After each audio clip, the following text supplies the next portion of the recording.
Hey, what's up everybody? Welcome to another Sport Bike Haven production. It's your boy Jordan. Today I'm once again out on the InMotion v11y and just wanted to make a video, just chat. It's kind of easier to get out on this thing right now. I mean, today's a beautiful day.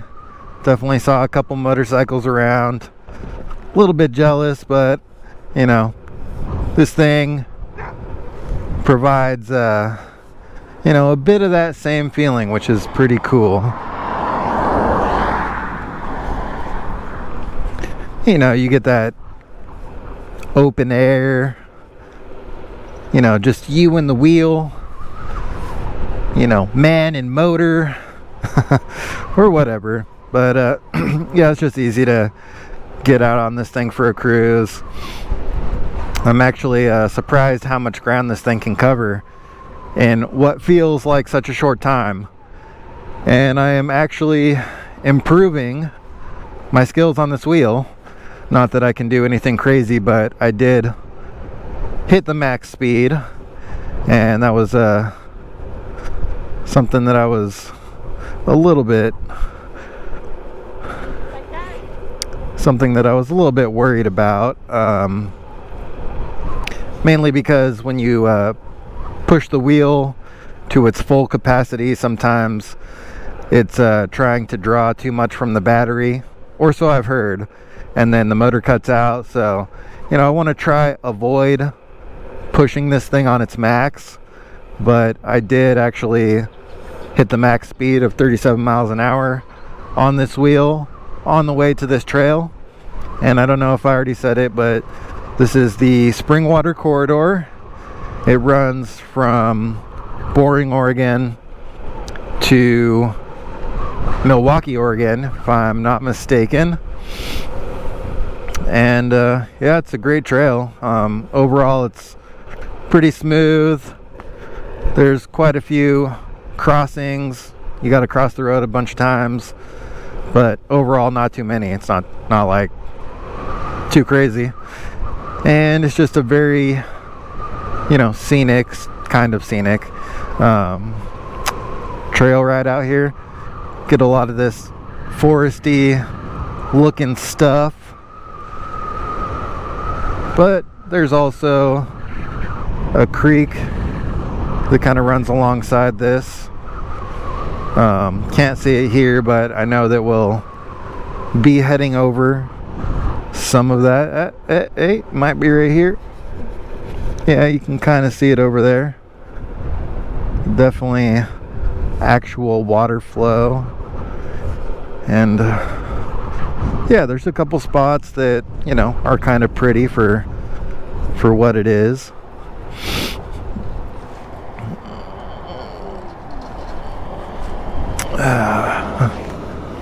All right, they got a stop sign. I'm gonna go.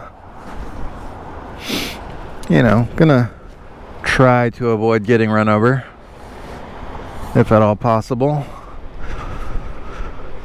But yeah, it's a great trail for cruising.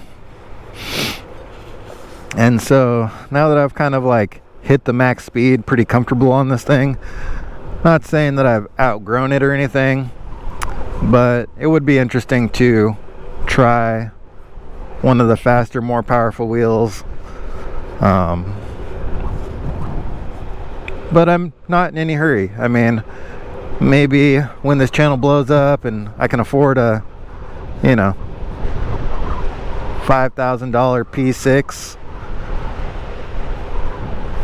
I'll get it. You know, and there's other motorcycles that I'd like to get to. I think in my last video I kind of mentioned that I might sell the R7. I've been having a little bit of interest in it. It's actually 2024 R7, has about 4,400 miles on it, and at first I put asking 7,000, and people kept just quite a few people kept hitting me up and lowballing me down a little bit. They were trying to offer me like 6K, and And, you know, I was hoping that someone would just realize that the bike was already priced pretty low. You know, reasonably low. It's a reasonable price for both people, for both parties.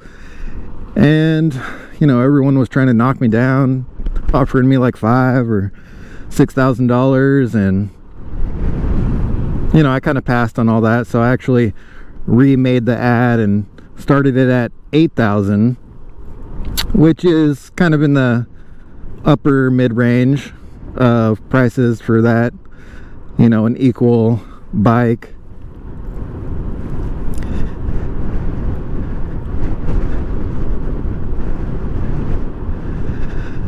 And I didn't get quite as many offers, but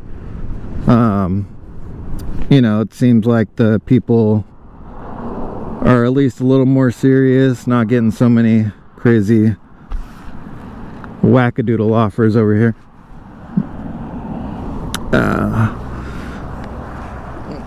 Oh, thank you.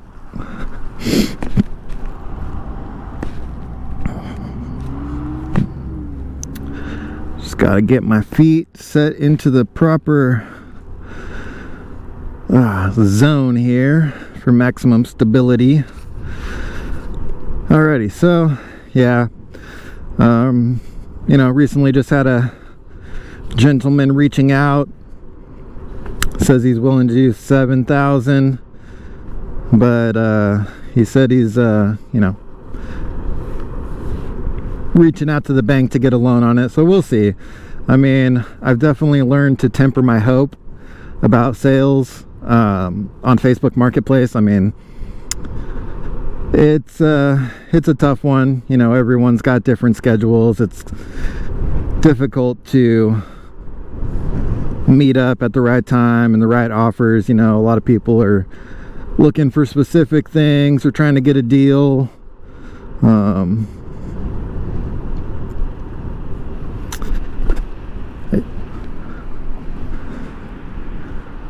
Nice.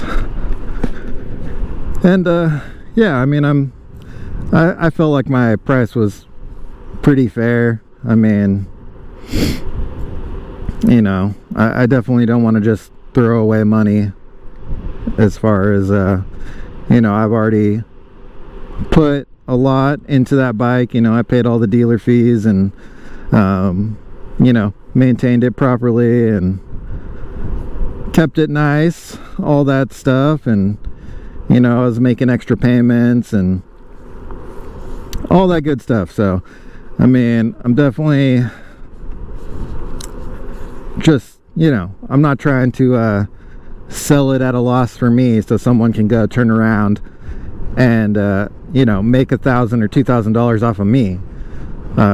That's just, you know, I'd rather hang on to it than do that.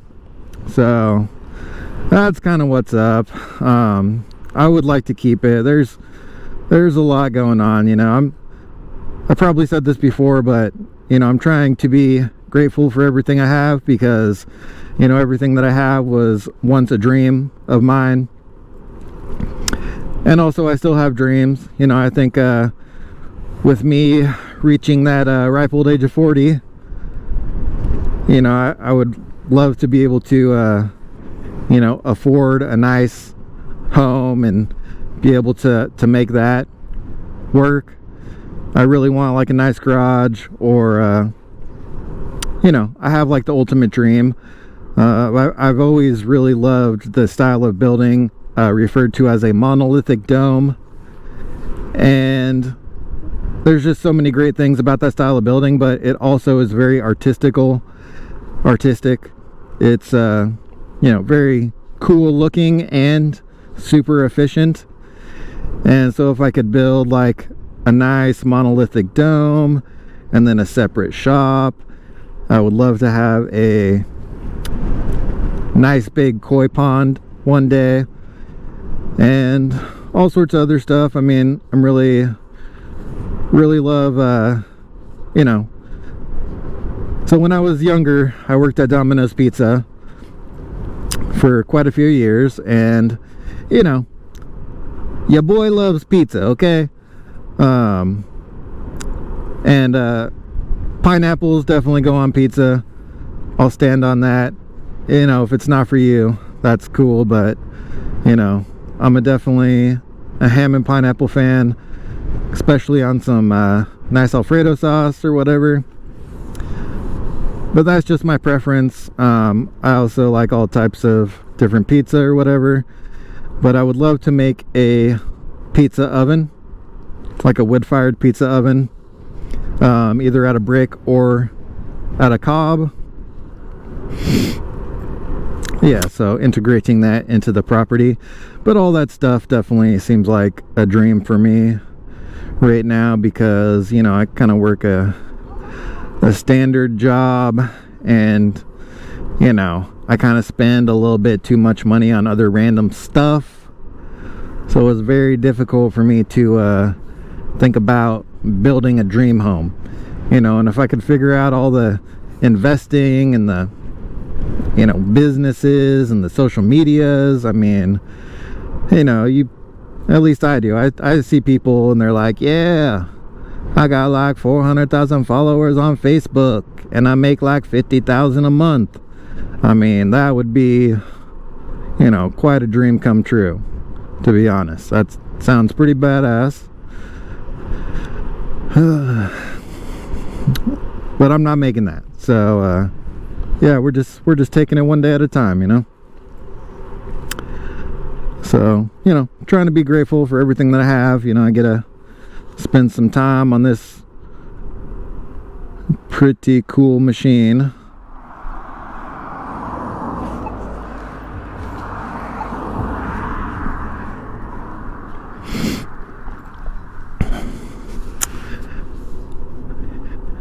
And you know, I hope I get to continue doing stuff like this, riding my motorcycles, riding the electric unicycle, you know, all sorts of cool stuff. There's so much out there, would love to do. But yeah, that's pretty much what's up with all that, you know. I'm just talking, so I think I'll end this video here, but I want to thank everyone who's made it to the end. Thank you for watching. And you know, it always helps if you know, like the video. Please give it a like. If you found something you want to start a conversation on, throw a comment in the comment section. And y'all know that subscribing to the channel is always such a big help, and I appreciate it. So I want to wish everyone an awesome day, and I'll catch you in the next video.